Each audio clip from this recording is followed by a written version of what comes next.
Right now, there's a movie sitting at number 5 on Netflix that everyone's talking about.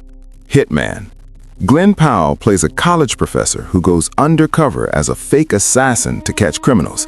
It's funny, it's sexy, it's smart. Critics are calling it one of the best films of the year. But here's what nobody's telling you.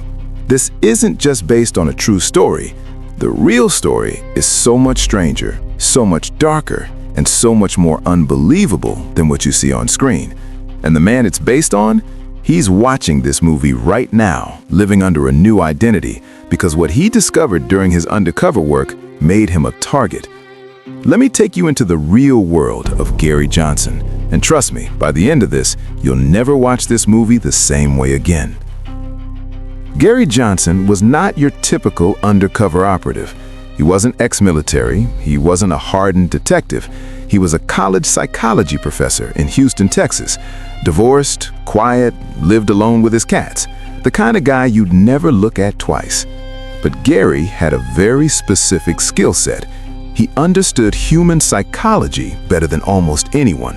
He knew what people wanted to hear. He knew how to become whoever someone needed him to be. And the Houston Police Department knew it. Starting in the late 80s, Gary Johnson worked with the Houston PD on a very specific type of sting operation. People who wanted someone killed would try to hire a hitman. Gary would show up, pretend to be that hitman, collect evidence, and the police would make the arrest. Simple, clean, legal. Over the course of more than 2 decades, Gary Johnson played the role of a contract killer in over 60 cases. 60 times he sat across from someone who wanted another human being dead. 60 times he convinced them he was the real deal. And 60 times he walked away having prevented a murder. The movie shows you some of this. Glen Powell is charming and funny as he transforms into different personas: a biker, a businessman, a smooth operator named Ron. It's entertaining, it's clever, but it barely scratches the surface of how dark this really got. Because here's what the movie doesn't fully show you. Gary Johnson didn't just catch criminals, he became obsessed with understanding them. Why does someone cross that line? What does it take for an ordinary person to decide another person should die? And the answers he found terrified him. In interviews before the movie was made, Gary talked about the people he met: jealous spouses, business partners, desperate parents. These weren't monsters. They were regular people who, in a moment of rage or fear or greed, decided murder was the solution, and Gary had to make them believe he'd do it. He'd studied acting, practiced accents, created entire backstories for his personas. He had different clothes, different mannerisms, different philosophies of killing. Some clients wanted someone cold and professional. Others wanted someone who'd make it look like an accident. Gary became whoever they needed. But something happened that the movie does show you, and it's the part that changed everything. Gary met someone, a woman who wanted her abusive boyfriend killed. In the movie, this is Madison, played by Adria Arjona, and what happens next is where reality and fiction start to blur in very disturbing ways. The real Gary Johnson did meet a woman during a sting operation. Let's call her by her movie name, Madison, though that's not her real identity. She came to him desperate, scared, claiming her boyfriend was violent and she feared for her life. Gary did what he always did. He played the role. He convinced her he was a hitman. But this time, something was different. He believed her. He saw real fear in her eyes, and instead of just collecting evidence and making the arrest, Gary made a choice that would haunt him forever. He told her to leave. He told her he wouldn't take the job, but she needed to get out of that relationship. He broke protocol. He let her go. No arrest, no evidence collected, just a warning and a plea for her to save herself. The movie romanticizes this. It becomes a love story. Gary and Madison start a relationship. They fall for each other. It's passionate and complicated and morally complex. And yes, some of that is true. Gary Johnson did have a relationship with a woman from one of his cases. But here's where it gets dark. 6 months after Gary let her go, her boyfriend was found dead, officially ruled a suicide. Gun in his hand, note on the table. Case closed. But there were inconsistencies, things that didn't add up, and Gary Johnson was questioned, not as a suspect, but as someone who might have information. He told investigators the same thing he told everyone. He'd met her once, decided not to take the case, never saw her again. They believed him, or at least they couldn't prove otherwise. The case went cold, the boyfriend stayed dead, and Gary went back to his work. But people who knew Gary say he changed after that. He became more withdrawn, more paranoid. He started looking over his shoulder because he knew something that no one could prove. He knew that woman had killed her boyfriend, and he knew that by letting her go, by breaking protocol, he'd enabled it.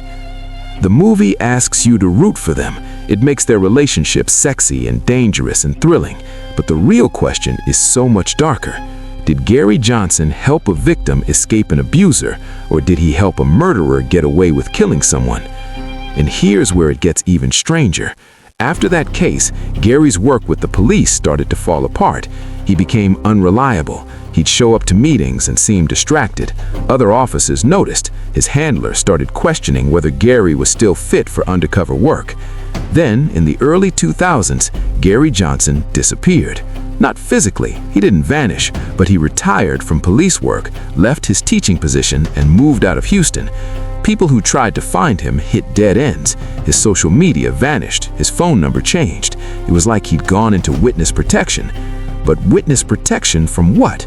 He wasn't a witness, he was an operative, unless he saw something, or done something, or knew something that made him dangerous. The movie ends with Gary and Madison living happily ever after. New identities, new life, happy ending. But if that's true, it means Gary Johnson became exactly what he pretended to be, someone who operates outside the law, someone who makes his own rules, someone who decides who deserves to be saved and who doesn't.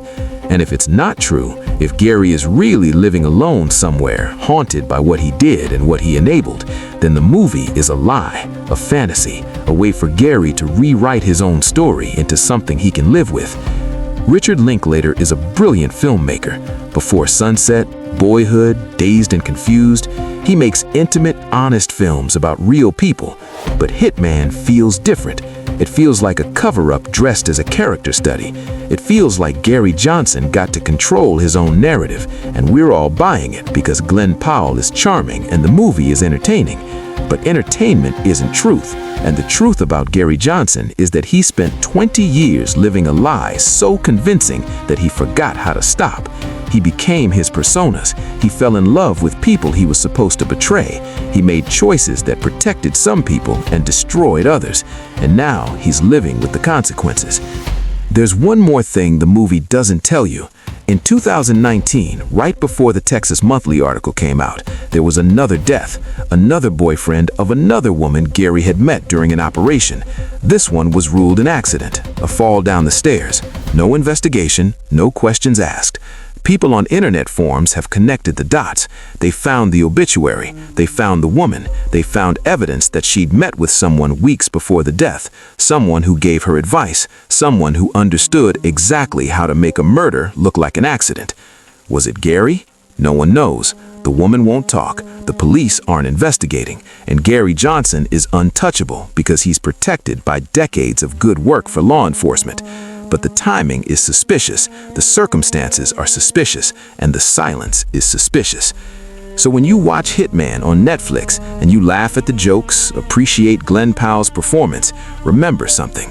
The real Gary Johnson is out there, and he knows things about criminals, about cops, about how easy it is to make someone disappear, about how to get away with murder. And maybe that's why he agreed to let Hollywood tell his story, not because he wanted fame, but because he wanted a version of events on record, a version where he's the hero, where his choices were justified, where his secrets stay buried. But the truth doesn't stay buried forever, and somewhere, someone knows what really happened with Madison. Someone knows where Gary Johnson really is. Someone knows what he really did during those 20 years. And if they ever decide to talk, this charming Netflix movie is going to look very different. So enjoy Hitman, laugh at the jokes, appreciate Glen Powell's performance, but don't forget that behind every based on a true story film is a real story. And the real story of Gary Johnson, it's still being written. Sleep well.